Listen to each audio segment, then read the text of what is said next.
Power Project strongly believes in the goals of these hearings, the goals being public education.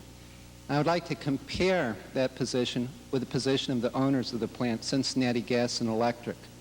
Last week at congressional hearings, they said they didn't want to come to the Environmental Advisory Council because we still might have licensing hearings, and that could tip their hand, give away their arguments. Well, MVPP is a party to those licensing hearings also, and we're tipping our hand this evening, and we've continued to tip our hand because we don't believe that the public should be denied access to this information. We don't think what happened at Zimmer should be a secret just because there are legal proceedings.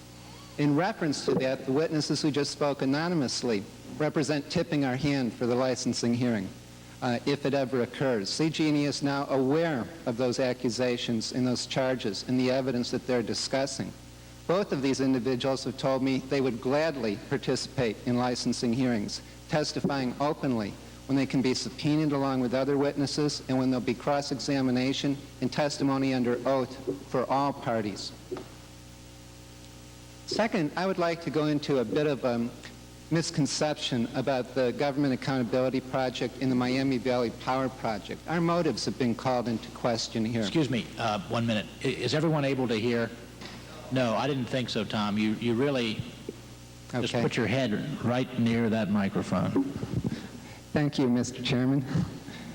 Our motives have been called into question. We've been told that we're an anti-nuclear organization or support group that wants nothing more than to stop the Zimmer plant. That's simply not correct. We believe that the actions that we are pursuing are the only way that the Zimmer plant can be completed safely. In particular, we have 3 specific goals that we are advocating. First, we advocate reopening the licensing hearings at Zimmer so these issues can be fully and fairly adjudicated. Second, we advocate stopping work at the plant until all of the problems can be identified. And third, we advocate replacing Cincinnati Gas and Electric on the ongoing reinspection program with an independent third party that would take over what the current quality confirmation program represents. I was very pleased yesterday that a major victory, at least a preliminary major victory, was scored by Miami Valley Power Project in terms of reopening the licensing hearings. Yesterday, the NRC staff recommended to the commissioners that they reverse their 3-2 decision on July 30th and indeed allowed the hearings to occur. I'm going to explain briefly what the staff's analysis was because I think they said it even better than I could. Their first point is that hearings are necessary for public confidence, which is seriously eroded at Zimmer to the point where it is a unique national problem. Second, the staff stated that cross-examination under oath is necessary and advantageous to find the truth about Zimmer. Third, they put to rest the old CG&E claim that Miami Valley Power Project has not presented anything new. The staff agreed we have presented significant new evidence. And finally, the staff rejected CG&E's legal arguments. There have been questions of the significance of this staff decision. After all, the NRC lawyers said earlier this summer that we should reopen the licensing hearings. The decision is significant in 2 areas.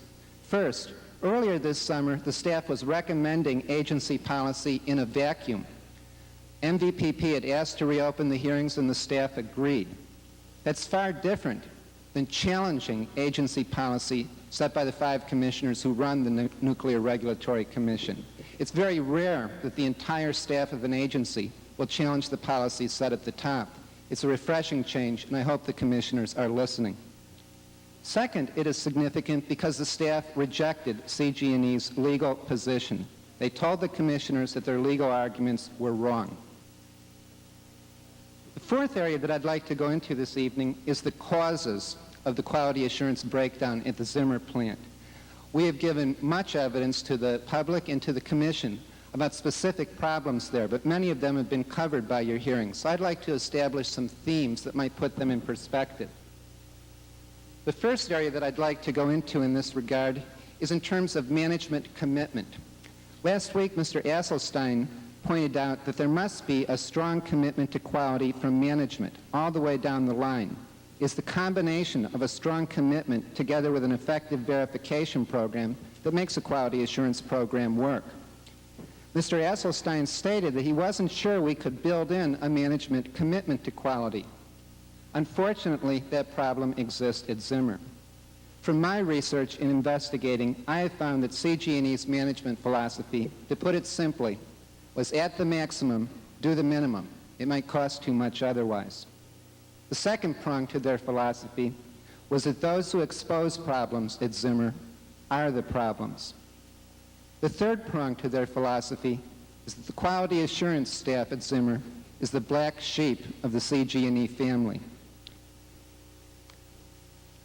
Mr. Asselstein stated there is a tension because of inconsistent internal objectives between quality assurance and construction. He stated that he would find it disturbing if construction ordered quality assurance to back off. That, in fact, is the case at Zimmer. It is the story of the Zimmer plant. It's been going on at least since 1971, according to the documentation that we have found.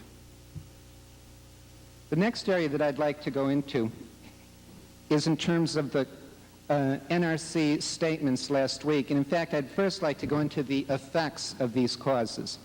Out of all of the problems that we have identified, I would isolate 5 specific defects or effects of this management philosophy as being the most significant. The first problem is undocumented repairs. When you don't write down what you've done, nobody can check on it later. It circumvents the entire quality assurance program. Unfortunately, this was very common at this nuclear power plant. The second problem is lost nonconformance reports. Those are the internal write-ups when the quality control inspectors find something that's improper. We have no idea how many of these have been lost. We do know there was a practice that wasn't an anomaly, to simply void them as not issued, return them to the inspector, and never let them go into the system. Those nonconformance reports that were censored from the CG&E system represent dormant problems. We don't know where they are, and we don't know how serious they are. The fourth problem that we think is severe is that of hydrostatic testing. Now, hydrostatic testing lets you know that your pipes are going to stand up under the pressure of actually operating the plant. And just like an automobile, you put a little more pressure in them than you'd actually use under operating conditions. At Zimmer, however, the tests were oftentimes inaccurate to the point of almost being uncontrolled, or would even double the pressure that was supposed to go through those pipes under operating conditions. That means the equipment may hold up for the test, but it may break down after 3 years instead of after 10. There's no way of telling how badly fatigued that metal becomes. The final area is that of bad welds. At an NRC CG&E plant tour several weeks ago, the figure was given that up to 45% of the welds at the plant may have problems, either from the hardware or from documentation that can't show that they're safe. Final area that I'd like to cover in my statement tonight is commenting on the NRC's testimony last week.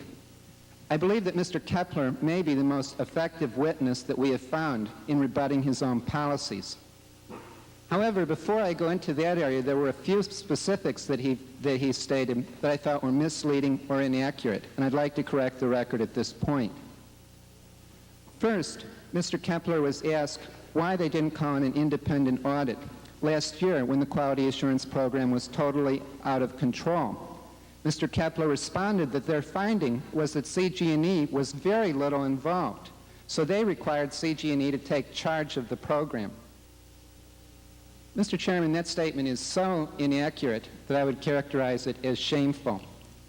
Let me tell you from our own petition that we found 129 instances over the last decade where CG&E knew of the suspect quality assurance policies, 112 instances where they actively participated and directly controlled the policies when necessary.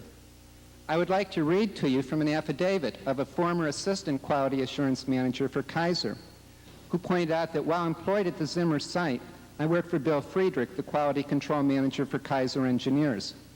Bill was replaced in November of 1976 at the request of William Schweers of CG&E due to a disagreement he had with Schweers over the operation of the quality control program.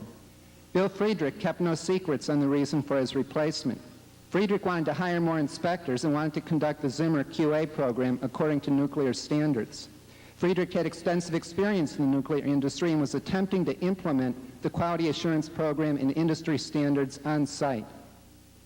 Bill Schwerz was the CG&E quality assurance manager on site, and he did not want to hire the inspectors Bill requested. Schwerz did not have any previous nuclear experience and had no accounting background. He was cost-conscious and not committed to implementing Kaiser's quality assurance program. Schwerz did not back Friedrich's request for more inspectors. Schwerz did not want to spend the money on inspectors, refused Friedrich's request, and eventually replaced Friedrich or had Kaiser replace him on site.